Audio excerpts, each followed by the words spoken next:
So this is my original design.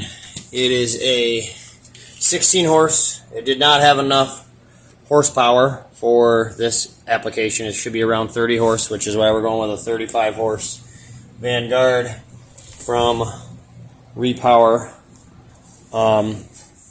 But there's a chain drive coming down to a jack shaft, which comes over to a dual belt drive. It's got a tensioner on it. We got a second jack shaft, which runs from the dual belt drive down to another pocket bearing, or pillow ball bearing, pillow block, whatever you want to call it. There's two of them there. This one's sealed because I couldn't get to it very easy. This one I got greasable. We had a Lovejoy setup, coupler system, which you can see it's worn that out quite a bit. And what I had done in the very beginning is I took the original spline drive, chucked it up and centered it, and then welded it together to this.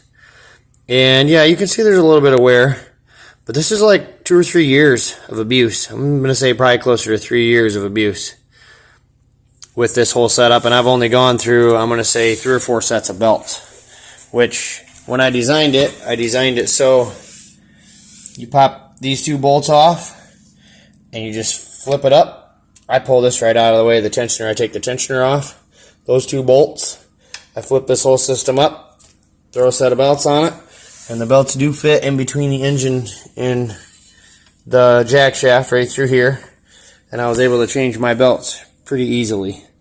It worked well for quite a while, actually. What engages it is a electronic linear actuator, which was designed for UTV for lifting a snowplow. So that's what engaged my PTO shaft. So when I was designing all this and building it so I could at least use my loader, all this was stuff that was pretty much free. I only have a couple $100 and everything. Roger gave me the engine, which is a godsend. That thing has been an amazing little engine. Ran great for quite a while. It's getting tired now, but yeah. So you could start it, let the engine idle for a second, engage the PTO basically, which was ran off a 3-position toggle switch, which I mounted right there, right in front of the choke, right next to the throttle. So you could throttle it up, fire it up, engage it, and that would pull that down, and then the belts would engage, and you'd have PTO power, and you'd disengage it and let it idle so it wasn't dragging. And it powered this Bobcat. This is a 642B. It powered this little Bobcat for quite a while. I've moved a lot of logs, a lot of trees, and hundreds of bales of hay, probably thousands of bales of hay by now. So don't say it can't be done. If you put your mind to it, you can make it.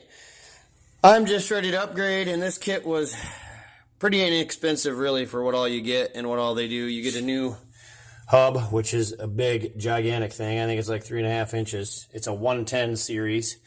It's tapered to fit this shaft that comes out of the hydraulic pump.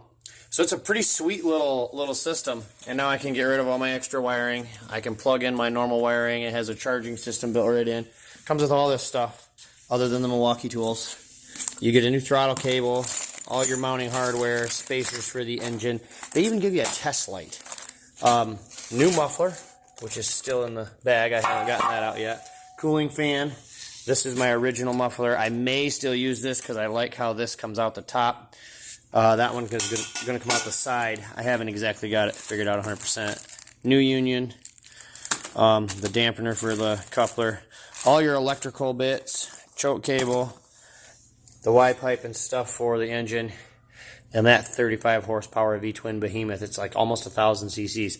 This should be pretty cool. Total price out the door, shipped to my house, everything was under $4,500. I think it was like $43.73 and 20 cents. So anyhow, we got to get all this stuff stripped off this motor plate so that we can use the original motor plate. Get that engine mounted with that bracket, those spacers, all these bits and pieces. And when we get her all done, we'll have an update video on it. So stay tuned, guys. Appreciate you following me. Don't forget to subscribe and smash the bell.